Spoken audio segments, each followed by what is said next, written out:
దేశంలో నైరుతి రుతుపవనాలు చురుగ్గా కదులుతున్నాయి. మరో 4 రోజుల్లో అండమాన్ నికోబార్ దీవులు, దక్షిణ మధ్య బంగాళాఖాతంలోని కొన్ని ప్రాంతాలకు విస్తరించేందుకు పరిస్థితులు అనుకూలంగా ఉన్నాయని భారత వాతావరణ శాఖ తెలిపింది.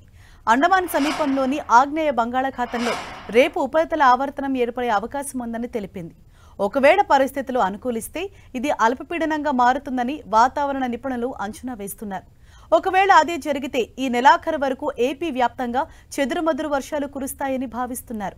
ఇవాళ రేపు ఉత్తర కోస్తా, రాయలసీమలోని కొన్ని ప్రాంతాల్లో భారీ వర్షాలు కురిసే అవకాశం ఉందని భారత వాతావరణ కేంద్రం తెలిపింది. మరోవైపు ఏపీ వ్యాప్తంగా ఎండలు దంచి కొడుతున్నాయి. రాష్ట్రంలో ఎండల తీవ్రత పెరుగుతోంది. నిన్న పల్నాడు జిల్లా నరసరావుపేట మండలం కాకానిలో 43.7 డిగ్రీలు, బాపట్ల జిల్లాలో 43.5, ప్రకాశం జిల్లాలో 43.3 డిగ్రీలు, ఎన్టీఆర్ జిల్లాలోనూ 43.1 డిగ్రీల ఉష్ణోగ్రతలు నమోదయ్యాయి.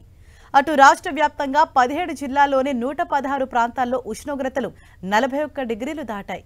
అటు ఇవాళ రాష్ట్ర వ్యాప్తంగా గరిష్టంగా 42 నుంచి 43.5 డిగ్రీల మధ్య ఉష్ణోగ్రతలు నమోదయ్యే అవకాశం ఉందని విపత్తుల నిర్వహణ సంస్థ తెలిపింది.